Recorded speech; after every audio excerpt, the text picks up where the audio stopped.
Nadadaanan ng muli ang bahagi ng CM Recto Avenue sa Maynila na dating mistulang tambayan ng mga tindero-tindera. Bahagi po yan ang facelift ng Divisoria. Pero pagdating sa presyong magaan sa bulsa, wala naman daw pagbabago sa tinaguriang shopping mecca ng Maynila. Live mula sa Divisoria si Cedric Castillo, may paandar. Yes, Jessica, nagpapatuloy ang programa dito sa Maynila para sa launching ng tinatawag na bagong Divisoria at kani-kanina lamang ay dumating na rin dito si Manila Mayor Joseph Estrada para pangunahan yung launching dito nga sa bago raw na mukha ng Divisoria. Sa kahabaan ngayon ng CM Recto Avenue, hindi na raw mga nagtitinda kundi mga mamimili at mga sasakyan ang makikinabang. Kung dami na mapagpipili ang bilihin, presyong mabait sa bulsa, dagsa ng mga mamimili at kahit gapang ng mga sasakyang nagsisiksikan ang pag-uusapan. Marahil hindi madaling sabihing nagkaroon ng isang major makeover ang isa sa mga shopping mecca ng Metro Manila, ang Divisoria. Pero habang sinusuyod ang bahaging ito ng CM Recto Avenue, papasok sa pusod ng DV, isang bagay ang mapapansin ngayon, lumitaw na ang kalsada. Kung dati sala-salabat at nakabalagbag sa kalye ang mga kariton at lamesita ng mga parinda, ngayon tila hindi na nangangapa ang mga mamimili kung saan pwedeng dumaan. Si Aling Josephine na dating sa harap ng bakod nakapwesto, napilitan ng lumipat sa Center Island ng Recto Avenue.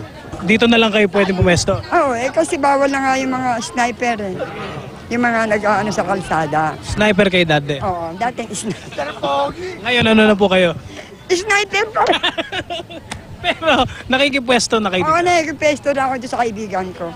Ito ang bagong Divisoria, alinsunod sa programang ipinatutupad ng City Government ng Maynila. Matapos daw ang sunod-sunod na clearing operations ng Manila Police District, mga sasakyan at pedestrians at hindi na mga paninda ang dumidisplay ngayon sa kalsada. Nagiging source of corruption dahil may mga reports tayong natatanggap na ang Divisoria nung araw ay may mga nangongolekta sa mga vendors. So sa ngayon, yung kikitain nung bagong gawang establishment sa Divisoria, mapupunta na sa ating kaban ng bayan. Bagaman sumusunod sa bagong patakaran sa Divisoria, naninibago raw ang ilang vendors sa bago nilang pwesto. Sa kita, may pinagkaiba ba ditong pwesto nyo? Medyo malaki. Ang pinagkaiba? Kasi hindi katulad ng dati talagang common lahat ng bayan kayo para kasi lumitang pwesto. Sa bagong sistema, hindi na raw mistulang nakatiwangwang ang mga pwesto. Ngayon, may kanya-kanya ng tents ang mga nagtitinda, bahagi ng permit na i-apply nila sa city government. Pero kung ang hanap ay bargain na siyang nagpatanyag sa lugar, dating mukha pa rin daw ng DV ang madadatnan. Sa halaga po kasi na 1,000, halos dalawa lang na item po yung mabibili tulad ng sapatos at bag. Dito po, nakabili na po ako ng 4 na paris-paris po, sapatos at bag sa 2 bata. Hindi na mahirap mamili. Noon, pag may dala ka, naku, kakatakot pa. Samantala, nakatakda namang i-turn over sa Manila Police District ang Segway Scooter o ang battery-operated service ng Mounted Police ng Maynila. Ang unang batch daw ng mga scooter na ito sa Divisoria rin ide-deploy. Mas madali na raw makapagpatrol ang mga nagbabantay sa lugar kahit pa sa masisikip na eskinita ng Divisoria. Jessica, naalala ko dati, kailangan mo lumiban sa kaliwa, kailangan mong umisod papunta sa kanan o kaya umatras ka ng konti para makadiretso ka dito sa baging ito ng CM Recto dahil punong-puno ito ng mga bangketa, ng mga kariton, tsaka ng mga tindahan. Hindi lang mga dried goods, kundi mga galing din sa mga pwedeng parang sa palengke, mga karne, mga gulay. Pero ngayon makikita mo ay bukas na itong bahaging ito ng CM Recto. Pero meron pa rin kasikipan. At syempre itong bahaging ito dahil nagsimula na yung night market, sarado ngayon itong bahaging ito ng CM Recto at iginiit ng Manila Police District na no exemptions daw yung usapan pagdating dun sa mga magpupumilit na magtayo pa rin noong kanilang mga pwesto dito sa kalsada at pagpatak nga ngayong itong alas 6 naman hanggang alas 5 ng madaling araw mamaya ay bukas naman itong night market dito sa Divisoria. Jessica. Cedric, ang kadalasang pangamba ng marami nating mga kababayan, tuwing ang isang pamilihan katulad ng mga palengke natin, tuwing pinapaganda o inaayos, nagmamahal naman yung renta ng mga tindero-tindera kaya nagmamahal din yung presyo ng mga bilihin. Diyan ba sa Divisoria hindi ganon o may ganong pangamba? Sa ngayon, Jessica, kasi kaka-implement pa lang, ito kung makikita mo yung nasa likod ko, yun yung mga tent doon sa may Center Island na bagong tayo dyan. Bago pa lang kumbaga yung implementation na ito at siguro hindi na masasabi natin na hindi pa nakakapag-adjust yung presyo. Although kanina nakausap natin yung ibang mga nagtitinda at saka ibang mga namimili at napansin daw nila na ganun pa rin naman yung presyo. Kumbaga bargain pa rin dito sa Divisoria, Jessica.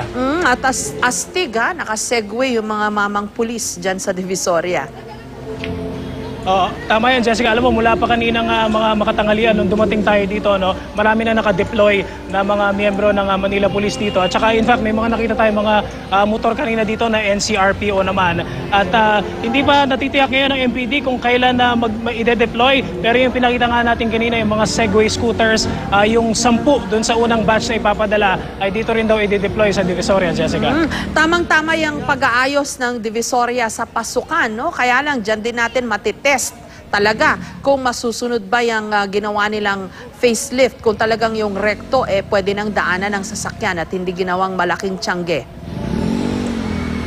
Tama, Jessica, isang malaking challenge pa rin na-observe natin. Medyo traffic pa rin, although ngayon kasi medyo maluwag na, wala na masyadong tao, wala na rin masyadong mga dumadaan sa sasakyan. Pero kung pag wala itong night market before 6 p.m., mula doon sa may Abad Santos papunta dito, masikip pa rin, may gapang pa rin yung mga sasakyan. Although hindi na katulad ng dati na talagang halos imposible na madaanan itong CM Recto, Jessica.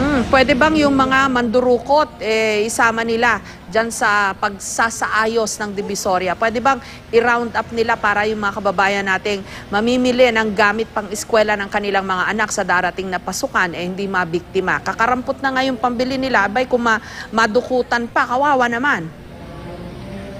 Ang intention ng Manila Police District, Jessica, dito sa ganitong bagong setup ay mawala kung hindi man mabawasan ng significant na dami yung mga mandurukot. Kung mapapansin mo kasi, medyo mas systematic na ito. So, ang sinasabi ng MPD, hopefully, mas madaling makikita, mas madaling mahuhuli kung merong mga gustong sumimple at magsamantala dun sa mga namimili dito, Jessica. Maraming salamat sa iyo, Cedric Castillo, at sa iyong paandar.